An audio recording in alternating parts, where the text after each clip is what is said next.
Ada orang yang mengutamakan ketuhanan Kristus dalam hidupnya akan sembarangan cari pasangan hidup, enggak?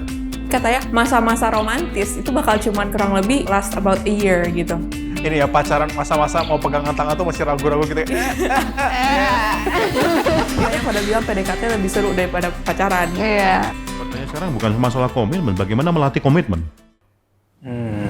Waduh.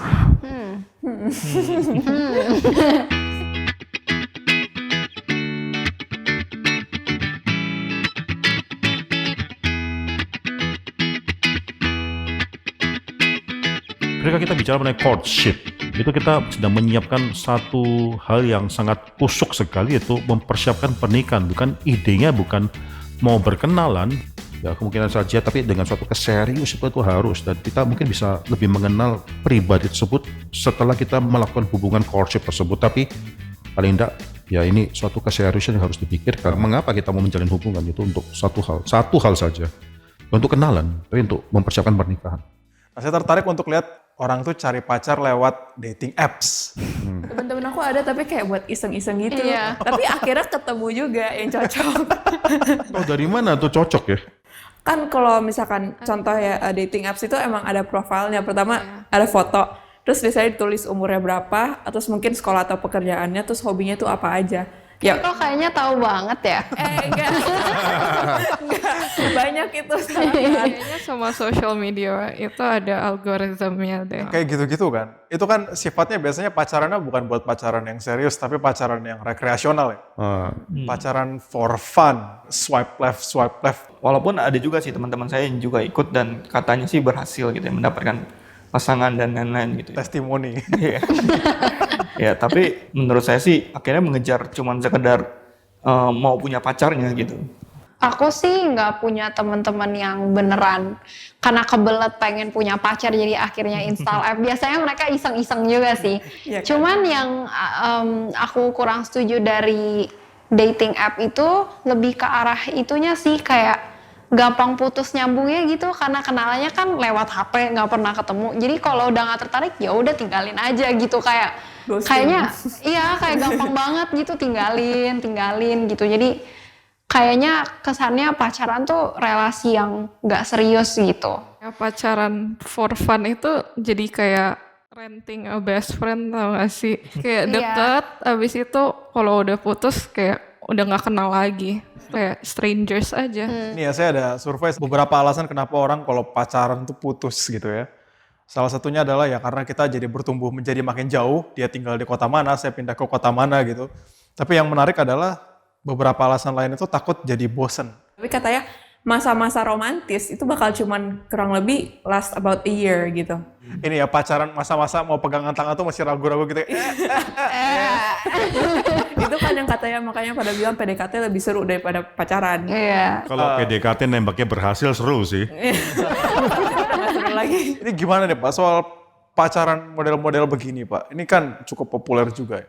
Saya tidak mau mengatakan bahwa itu pasti 100% salah atau harus itu. Karena saya tahu ada orang yang mendapatkan pasangan tuh juga melalui dating apps semacam demikian. Atau mungkin dating website lah. Tapi bukan berarti bahwa itu adalah cara yang pasti harus kita lakukan. Apalagi tadi kita bicara mengenai pool yang besar. Kalau dating apps kan poolnya sangat besar sekali. Membuat kita akhirnya meningkatkan kemungkinan kita tuh akhirnya bisa mendapatkan pasangan karena pool kita lebih besar.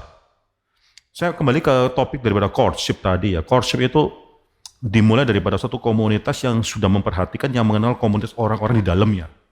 Mungkin dalam orang gereja, itu ya bukan cuma kita yang naksir sama orang lain dengan dalam gereja. Bukan itu juga, tapi mengapa enggak melibatkan orang gereja yang sudah memperhatikan keluarga demi keluarga, memperhatikan.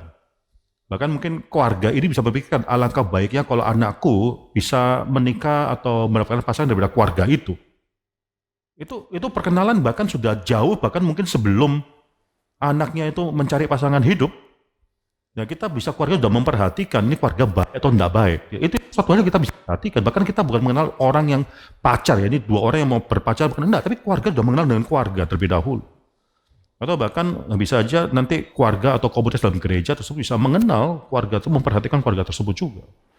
Nah, kembali dalam kebiasaan daripada mencari dating apps ya. Ini kebiasaan yang menurut saya, ya saya tidak akan mengatakan 100% salah, tapi kebiasaan untuk, ya itu tadi katakan, mencari pool yang lebih besar sehingga akhirnya memperhatikan pool yang Tuhan berikan dalam keluarga, dalam sekitar kita, komunitas kita, dalam gereja kita. Perhatikan, Abraham tuh minta hambanya, saya percaya ini Eliezer, untuk akhirnya bersumpah dengan dia untuk mencari pasangan istri bagi anaknya Ishak. Tapi dia mengatakan satu kalimat, kamu harus kembali ke rumah daripada keluargaku, yaitu daripada saudaraku, yaitu di Haran, ke sana. Tidak boleh cari pasangan hidup dari tanah Kanaan, daripada orang-orang Kanaan, tidak boleh, tapi harus kembali ke Haran. Jadi Abraham mengajak si Eliezer untuk berjanji untuk melihat ke tempat di mana mereka pernah bertumbuh bersama, keluarga bersama, mendapatkan panggilan atau iman tersebut. Tidak salah loh, kita mulai daripada lihat jemaat Tuhan. Nah, dating apps ini pool yang lebih besar, itu menjadi sesuatu yang mungkin kita tertarik dengan dating app, bahkan kita tidak memperhatikan imannya, kita mencoba memperhatikan looks-nya. Saya tidak katakan itu pasti tidak boleh dilakukan, pada akhirnya Tuhan bisa bekerja dengan cara apapun, tapi jangan itu menjadikan satu standar kita sudah dikasih komunitas. Dan kalau kita mementingkan komunitas gereja, kita akan mengetahui bahwa di sana adalah orang-orang yang mungkin Tuhan persiapkan lebih daripada orang-orang di luar daripada gereja kita. Salah satu kebiasaan lain lagi yang mungkin bisa kita bahas gitu ya, selain dari dating apps ini, adalah kebiasaan terkait dengan seks di luar nikah. Dan ini satu kebiasaan yang sebenarnya sangat mendukakan juga. Salah satu survei dari penelitian di Indonesia bahkan mengatakan bahwa 33% remaja pernah melakukan hubungan seks di luar nikah, dan 58% diantaranya itu remaja usia 18 sampai 20 tahun. Aku rasa ini udah mulai, sadly, udah mulai dinormalisasikan di Indo. Kalau kalian lihat, misalkan scroll TikTok atau apa ya, itu biasanya orang yang merasa kesakitan karena kesalahannya itu malah kayak makin lama makin disupport loh. Kayak ya udah nggak apa-apa, kamu cuma gini, kayak emang sih ada benernya juga, kayak mereka salah tapi ada disupport orang lain ya. Tapi kayak maksudnya jadi dinormalisasikan, jadi orang tuh liatnya kayak ya udah nggak apa-apa, salah orang udah terima juga. Sedih aja gitu kadang kalau ngobrol sama teman-temanku tuh, mereka banyak yang pandangannya tuh kayak ya udahlah, kalau emang gua sayang dia, dia sayang gua, emang why not? Beberapa kenalan juga mereka bahkan memutuskan sudah bisa tinggal bersama kalau mereka sudah punya rumah gitu ya. Sejujurnya kalau dulu aku ngobrol sama teman-teman gitu, terus aku bilang aku nggak setuju kayak gitu, terus mereka nanya, lah emang kenapa sih kalau gue hubungan seks di luar nikah gitu. Dulu tuh aku nggak bisa jawab kan. Tapi beberapa minggu yang lalu itu aku sempat baca bukunya C.S. Lewis, terus aku dapat kutipan gitu, aku bacain ya. Dia bilang, those who indulge in sexual intercourse are trying to isolate one kind of union, the sexual, from all other kinds of union which were intended to go along with it and make up the total union. Jadi dari situ tuh aku sadar kalau C.S. Lewis tuh pengen nyampain pernikahan itu kan sebenarnya persatuan laki-laki dan perempuan gitu. Dan persatuan itu tuh bukan cuma secara seksual doang, secara batin juga, secara psikis, secara mental gitu. Dan orang-orang yang melakukan hubungan seksual di luar pernikahan itu, mereka mencoba mengambil pleasure, kenikmatan dari sexual intercourse itu sendiri. Mereka mengambil persatuan seksualnya dari persatuan yang seharusnya kita dapat gitu dari pernikahan gitu. Dari situ aku kayak, oh iya ya, pantesan gitu, itu salah. Saya pikir ke depan ini di Indonesia juga akan makin berani ya, karena orang makin terpapar sama penggunaan alat-alat kontrasepsi misalnya, atau penggunaan alat pengaman, sehingga dulu orang takut berhubungan seks karena takut punya anak mungkin di luar nikah, takut hubungan seks karena takut ada penyakit seks menular misalnya yang mungkin mereka bisa idap. Sekarang mungkin lebih berani ya dalam hal kayak gitu, karena resikonya kelihatannya makin sedikit gitu untuk melakukan hubungan seks di luar nikah. Kalau kita lihat dalam Kejadian pasal 2, Adam itu sendirian, atau Tuhan mengatakan tidak baik kalau Adam itu sendirian dan aku menjadikan penolong yang sepadan dengan dia. Lalu Tuhan akan menidurkan Adam dan menciptakan Hawa daripada samping. Ya, samping itu bisa rusuk atau kayak samping daripada Adam tersebut. Lalu setelah Adam bangun itu kan Tuhan membawa Hawa dan menyerahkannya kepada Adam. Itu kayak seorang ayah yang sedang bawa anak perempuan jalan di dalam ruang ibadah untuk menikah dan diberikan kepada suaminya. Itu pernikahan di sana. Baru di sana dikatakan, juga kita buka ya Kejadian pasal 2 ya. Ini satu hal yang penting. Kejadian pasal yang kedua, Kejadian pasal 2 ayat 22, dan dari rusuk atau samping yang diambil Tuhan Allah dari manusia itu dibangunnya Allah seorang perempuan, lalu dibawanya kepada manusia itu. 23, lalu berkatalah manusia itu, inilah dia, tulang dari tulangku dan daging dari dagingku. Ia kan dinamai perempuan sebab ia diambil dari laki-laki. 24, baru dikatakan sebab itu seorang laki-laki dan akan meninggalkan ayahnya dan ibunya dan bersatu dengan istrinya sehingga keduanya menjadi satu daging. 25, mereka keduanya telanjang, manusia dan istrinya itu, tapi mereka tidak merasa malu. Ini ada baru bicara mereka telanjangan setelah bicara mengenai pernikahan tersebut. Ya, ini menurut saya Alkitab dengan jelas sekali mengatakan bahwa hubungan seksual itu adalah suatu hal yang indah, tapi dalam konteks atau dalam rubrik framework daripada pernikahan. Kalau ada orang yang mengatakan, apa salah ya sih sebelum menikah itu, lalu kita berhubungan seksual, konsep menikah itu cuma ada di manusia, nggak ada di binatang ya. Nggak ada yang binatang mau mengatakan saya mau menikahkan kucing dengan kucing, nggak ada ya. Tapi konsep seks itu kan ada di dalam binatang. Orang yang mengatakan bahwa saya mau berhubungan seksual tanpa harus memikirkan mengenai pernikahan, itu bedanya apa dengan binatang? Ya, karena mereka sedang memikirkan mengenai seksnya itu di luar daripada pernikahan. Tadi quotation dari C.S. Lewis itu juga satu hal yang penting sekali. Tadi Tania sudah quote ya, sudah kutip ya. Itu orang yang mau menikmati yang indah daripada seks tanpa mau mengikatkan dirinya. Perhatikan pernikahan itu satu pengikatan diri satu yang lainnya. Yaitu setelah mengikatkan Tuhan memberikan suatu keintiman yang akhirnya tidak seharusnya dilakukan di luar daripada konteks pernikahan itu. Hubungan seksual itu menjadi sesuatu yang demikian mengikat. Karena saya mengenal engkau, engkau mengenal saya tidak malu saya telanjang, kau tidak malu melihat saya telanjang, kau tidak malu melihat dirimu telanjang di hadapan saya. Mengapa? Karena kita sudah disatukan. Kalau ada orang yang gampang melakukan hubungan seksual di luar dari pernikahan, dia sudah nggak ada konsep malu ini, tidak ada. Ini ada konsep mengenai betapa mengikatnya pernikahan tersebut. Ya, nah ini habit. Kalau tadi Denny tanya habit.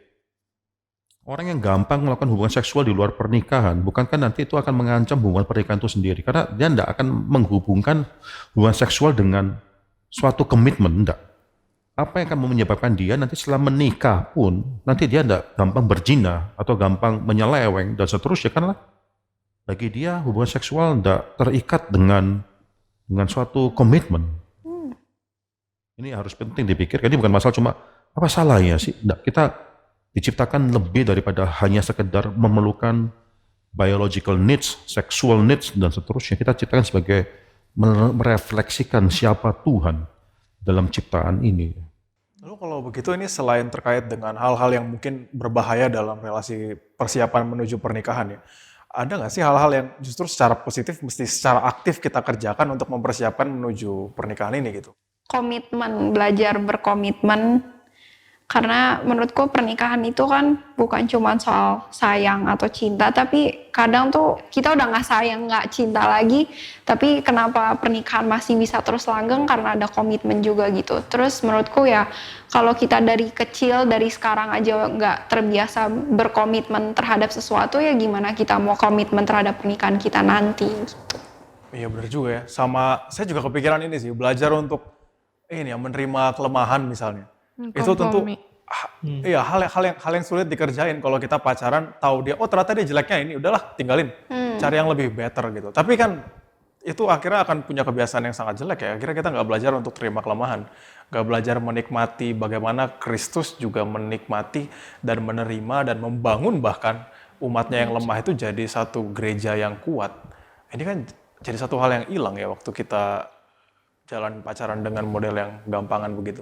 Dan saya juga percaya sih kalau sesama orang percaya itu pasti mereka juga tidak akan malu untuk memperbaiki diri mereka gitu ya. Kalau kita benar-benar pasangan kita itu takut akan Tuhan gitu ya. Mungkin mereka tahu sesuatu yang salah dalam diri mereka yang pasangannya nggak suka. Ya mereka pasti nggak akan segan-segan juga untuk oke, saya salah gitu. Saya akan mengubah ini gitu. Ada kebiasaan-kebiasaan buruk apa yang mungkin masih kebawa ketika sampai ke pernikahan gitu. Nah itu pasti mereka akan mengubahnya itu. Mungkin orang yang ngomong kalau pasangannya itu selalu kurang, maksudnya kayak dia selalu menunjukkan kesalahan pasangannya ini, mungkin dia sendiri nggak ngaca kali ya, kayak maksudnya dia kan pasti juga punya kekurangan. Soalnya ada sekali teman aku dia bilang nih, ih cowok gue tuh gini banget sih, terus giliran teman aku ini ngajak putus, cowoknya juga nunjukin kelemahan dia tuh apa aja, terus dia nggak terima kayak ini gue yang bener deh gitu, istilahnya kayak gitu, dia mau terima kesalahan gitu. Pertanyaannya kok bisa di tengah-tengah cowok dan cewek yang sedang mau putus itu lah ya? Temen dekat. Terus aku juga inget sih sepupuku kan ada yang udah besar, terus dia udah punya pacar gitu, terus kayak kita pernah bahas soal pasangan hidup juga, terus dia bilang kalau kadang tuh emang sih kayak kalau misalnya udah pacaran nih terus kayak ngeliat pacar orang tuh kok kayaknya dia lebih baik gitu ya daripada pacar gue sendiri gitu. Cuman dia yang pas dia ngomong ini aku kayak wah ngah lagi gitu, soalnya kayak dia bilang ya emang kalau kelihatan sekilas doang ya semua orang pasti kelihatannya lebih baik dari yang lu punya sekarang karena lu nggak tahu busuk-busuknya dia juga gitu. Jadi ya bersyukur aja, belajar berkomitmen aja dengan siapa sekarang gitu. Rumput tetangga nggak mesti lebih hijau ya. Menurut saya menarik ya diskusi ini ya mengenai komitmen dan seterusnya. By the way, kalau kita bicara mengenai courtship itu bukan berarti bahwa kita start from zero baru, enggak, courtship kan juga kita sudah mengenal, menilai sebelum kita menjalin hubungan tersebut ya. Jadi start from somewhere juga. Nah tapi juga ini satu hal yang penting, toh kalau misalnya kita sudah kenal pasangan kita itu lalu ada kelemahan, so what? Mau cari yang sempurna ada kelemahan, kita belum malaikat juga ya. Masih bergumul juga dalam dosa. Kalau kita sudah menikah pun kita tidak mungkin 100% sudah kenal semua titik sampai titik koma, sudah kenal semua baru kita menikah, enggak. Kita mempercayakan ada pergumulan yang bisa Tuhan berkati juga yang kita bergumul bersama di hadapan Tuhan. Pertanyaan sekarang bukan masalah komitmen, bagaimana melatih komitmen? Waduh. Berdoa, nggak tahu. Mungkin dari kebiasaan sehari-hari juga sih Pak ya. Mungkin ya dari kepercayaan pelayanan yang diberikan gitu ya. Kita bagaimana kita menjalankan itu. Dan mungkin ya dari tugas daily kita sehari-hari gitu ya. Mungkin pekerjaan kita. Mungkin dari kalau mahasiswa ya tugas kuliah dan lain-lain gitu. Kalau menurutku sih dari hal-hal kecil dulu sih. Kayak misalnya nih aku kalau kerjain tugas terus tugasnya ribet. Kadang tuh kayak aduh pengennya nyantai dulu, males dulu, nonton dulu gitu. Tapi harus kumpulin nih gitu. Dan aku bisa sih, maksudnya dari situ aku lihat kayak itu bisa buat belajar komitmen juga, kayak selesain dulu, pertanggung jawabin. Ini lu sebagai murid, lu sebagai mahasiswa ya lakukan dulu tanggung jawab lu ya. Kalau mau santai ya udah nanti. Developing good habits gitu. Yang baru misalnya. Dulu kalau devotion bolong-bolong gitu. Saya sih kepikirannya ini kan melatih komitmen sebagai pasangan ya, maksudnya komitmen yang kita jalankan bersama-sama. Tentu satu hal yang paling pasti bisa kita kerjain ya komitmen kesetiaan satu sama lain. Maksudnya betul-betul jaga untuk mata nggak memandang ke kiri dan ke kanan gitu, fokus betul-betul sama pasangan yang di depan kita. Tentu selain itu kita bisa betul-betul berkomitmen bagaimana ya kita belajar menikmati Tuhan sama-sama lewat belajar Alkitab bareng gitu. Karena saya pikir sampai, maksudnya dalam konteks pasangan hidup terutama menikah ya, sampai mati, sampai maut memisahkan, teman kita belajar Alkitab bersama, belajar bergumul ikut Tuhan sama-sama itu ya dia gitu. Maka saya pikir familiaritas kita untuk bergumul dengan Alkitab, baca Alkitab, belajar sama-sama, baca komentari mungkin, lihat buku panduan dan sebagainya. Hal itu justru jadi satu hal yang sangat-sangat indah dan jadi persiapan yang sangat kuat ya untuk menuju memasuki pernikahan. Saya tadi dapat jawaban yang baik dari teman-teman semua ya. Ini melatih komitmen dari hal yang paling kecil. Tuhan Yesus katakan ya, semua yang setia dalam hal yang kecil itu akan diberikan kepercayaan yang lebih lagi, itu baru bisa setia dalam hal yang lebih besar lagi. Saya kasih contoh yang sederhana saja. Komit bagaimana dengan komit? Jadi kalau Andrew katakan komit dalam hal pelayanan, bagaimana komit dalam hal mungkin persekutuan doa pagi misalnya. Ya, kalau kita tidak membiasakan diri datang dalam persekutuan doa pagi, jangan harapkan setelah menikah kita bisa setia dalam datang persekutuan doa pagi. Kalau sebelum punya anak kita tidak bisa datang dalam persekutuan doa pagi, jangan harapkan nanti anak kita bisa suka doa pagi, itu tidak mungkin. Nah kalau kita sudah mengkomitkan diri dalam datang misalnya dalam persekutuan doa pagi, kita akan dengan otomatis cari pasangan hidup yang juga suka datang persekutuan doa pagi. Ya. Tidak mungkin kalau kita suka menikmati persekutuan doa pagi, kalau kita sembarangan cari pasangan hidup yang tidak memperhatikan hal ini, tidak mungkin menurut saya. Jadi dikatakan ya, bagaimana kalau pool gereja itu terlalu sempit. Kita bisa bilang gereja antar cabang dan seterusnya, tapi seringkali orang itu tidak bisa mendapatkan pasangan. Alasannya kira-kira apa? Banyak pilihan juga. Banyak pilihan, maksudnya Banyak Standarnya kriteria, ketinggian. standarnya ketinggian. standarnya ketinggian. Oh iya, maksudnya gitu. Apalagi yang ada lagi yang lain. Atau mungkin standar apa ya? Apa yang mereka cari buat pasangan itu salah mungkin, Pak. Kayak mungkin mereka carinya yang tinggi. Kalau maksudnya cewek ya ini, yang tinggi, yang ganteng, yang jago Nggak ideal olahraga gitu. Iya, terus Sebenarnya cari yang ganteng juga nggak apa-apa. Cuma itu bukan standar yang paling utama. Iya. Gitu, ya. Soalnya kan nggak mungkin cuman karena kesepian atau apa kita nurunin standar kita. Kalau tingginya tadinya 180 sekarang jadi 175 gitu. Tapi saya pernah baca satu artikel yang menarik gitu ya. Jadi dia mengatakan bahwa biasa orang yang saleh itu akan menarik orang yang saleh yang lain gitu. oh ya aku juga pernah dengar. Itu indah banget sih menurut saya. Jadi kita kalau punya kesalehan ya kita juga akan cenderung mencari orang juga yang saleh seperti itu. Ada orang yang mengutamakan ketuhanan Kristus dalam hidupnya akan sembarangan cari pasangan hidup, tidak ada. Ya makanya saya mau ingatkan sekali lagi ya, the Lordship of Christ itu menjadi suatu hal yang sangat penting sekali dalam kita menjalin hubungan. Maka jangan pikirkan cuma masalah saya mau kenal dia, enggak. Bagaimana melalui hubungan saya bisa mengenal Tuhan, itu pikirkan. Masalah dating ini terlalu rendah menurut saya karena masalahnya adalah mengisi kekosonganku. Jadi kita tidak sadar bahwa dalam perjumpaan kita, dalam pergumulan kita, dalam kita mempersiapkan pasangan itu yang paling penting kita lebih mengenal Kristus. Kalau pasangan kita tidak bisa membawa kita lebih dekat pada Kristus, itu bukan pasangan yang baik. Tidak usah bicarakan lebih lanjut lagi. Tidak usah terlalu masuk ke dalam. Jangan mengikatkan emosi pada Tuhan, bukan kepada pasangan atau orang lain. Nah menurut saya ini dalam gereja, kenapa kok kadang-kadang kita bilang, saya mau pool yang lebih besar kalau bisa, bukan teman sekolah, tidak peduli lah dia gereja mana atau imannya apa, nggak peduli. Karena pool saya mesti lebih besar, teman kuliah dan seterusnya. Karena mungkin kita memiliki suatu standar yang menurut saya yang tidak terlalu Kristen. Sekali standar kita jadi pasangan hidup, itu mungkin sangat duniawi sekali.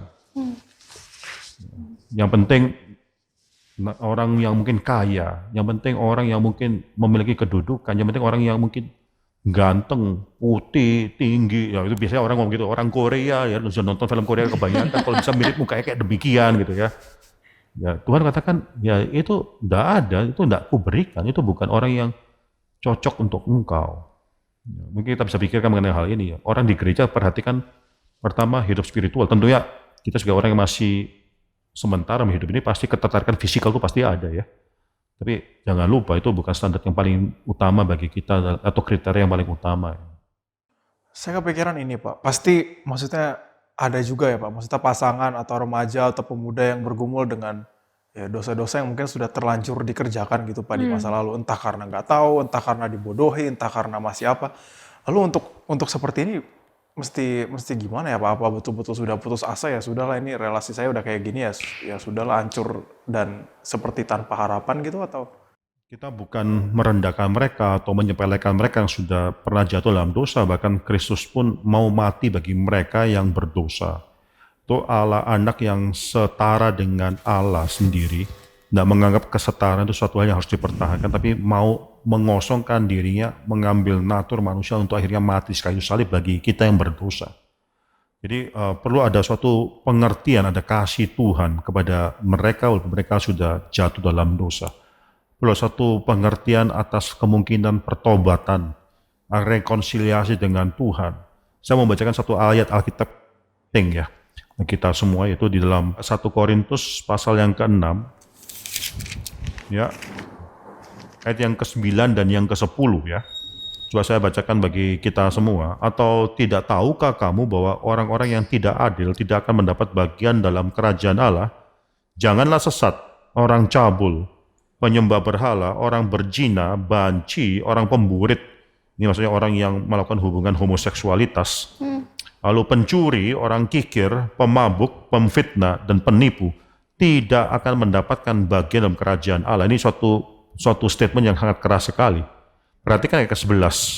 Paulus tiba-tiba berubah mengatakan, dan beberapa orang di antara kamu demikianlah dahulu. Kamu juga pernah melakukan semua hal itu. Ini dosa-dosa yang pernah dilakukan oleh orang-orang dalam jemaat di Korintus. Tapi perhatikan apa yang Paulus katakan. Tetapi kamu telah memberi dirimu disucikan, kamu telah dikuduskan, kamu telah dibenarkan dalam nama Tuhan Yesus Kristus dan dalam roh Allah kita. Bagi Paulus ketika mereka sudah mengenal Kristus dan bertobat, itu adalah mereka sudah memberikan diri untuk dikuduskan dan mereka sudah dikuduskan. Mereka sekarang dikatakan bahkan mereka sudah dibenarkan dalam nama Tuhan Yesus Kristus dan dalam roh Allah kita. Bagi mereka yang sudah bergumul, apa yang harus mereka lakukan? Jangan pikir ada satu dosa yang terlalu besar sehingga tidak bisa diampuni oleh Tuhan lagi. Kasih Tuhan itu lebih besar daripada dosa apapun yang mungkin bisa kita lakukan, kecuali dosa dalam menolak terus-menerus kemungkinan dan pengharapan penebusan dalam Kristus Yesus. Nah, ini saya mau mengatakan satu hal. Mari kita semua yang sudah pernah bergumul dalam dosa, kita kembali pada Kristus. Mari kita memberikan diri kita untuk dikuduskan. Maka roh Tuhan itu akan menguduskan kita, membawa kita dan mempersatukan kita, memberikan kebenaran bagi kita dalam Kristus Yesus. Ada suatu rekonsiliasi, Ada suatu kemungkinan untuk bisa bertobat dan menyerahkan diri kepada Tuhan kembali. Inilah pengharapan anak-anak Tuhan.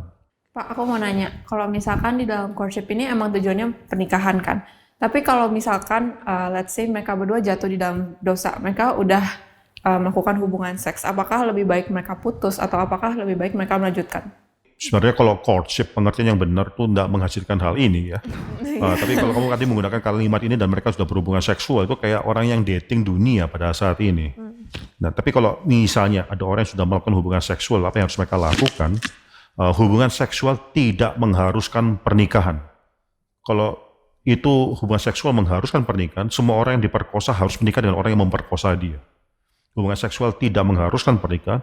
Paling penting bukan masalah apakah mereka melanjutkan pernikahan atau tidak, ada pertobatan atau tidak, ada suatu pengertian bahwa mereka adalah orang yang berdosa, yang sudah melakukan dosa. Harus ada suatu pertobatan antara mereka yang sudah melakukan hubungan seksual di luar pernikahan tersebut. Dan kalau Tuhan berkenan mau melanjutkan pada satu pernikahan, biarlah itu terjadi. Tapi mengusahakan pertobatan lebih daripada pernikahan karena saya sudah melakukan hubungan seksual. Itu menjadi sesuatu yang penting.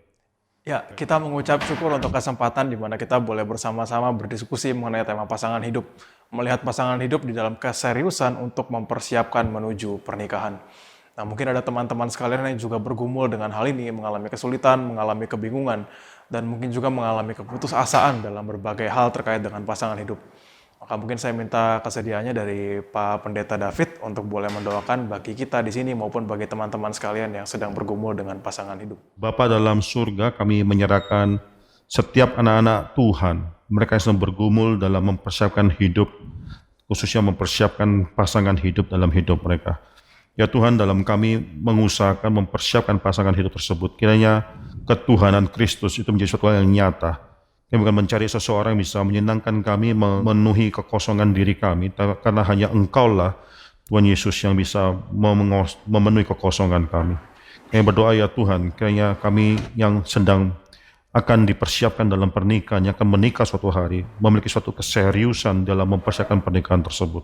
Kami bukan menghidupi prinsip orang-orang dunia yang hanya melakukan konsep yang demikian rendah, hanya bahkan menikah pun seringkali berakhir di dalam perceraian. Kami mendoakan supaya ada suatu persiapan pernikahan yang kudus, suatu kekudusan yang Tuhan berikan dalam hidup kami. Berdoa untuk mereka yang sedang bergumul dalam dosa, yang mau melepaskan diri daripada dosa-dosa seksual khususnya. Tuhan beri kekuatan bagi mereka untuk bisa melepaskan diri, karena mereka adalah anak Tuhan, dan kalau mereka adalah anak Tuhan, mereka tidak lagi hidup di dalam dosa. Yang berdoa bagi mereka, bagi pertobatan yang harus mereka lalui, bagi rekonsiliasi dan pembaruan yang harus mereka terima daripada Tuhan. Kuduskanlah mereka yang ingin dikuduskan oleh Tuhan. Kami serahkan episode ini dalam tangan Tuhan. Berdoa supaya Tuhan memenuhi dan menyempurnakan segala sesuatu yang sudah kami katakan dan kami diskusikan dalam waktu-waktu ini. Kami serahkan semua dalam nama Tuhan Yesus Kristus. Kami berdoa. Amin. Kiranya pembahasan ini boleh menjadi berkat bagi teman-teman sekalian. Sampai bertemu lagi di episode selanjutnya. Tuhan memberkati.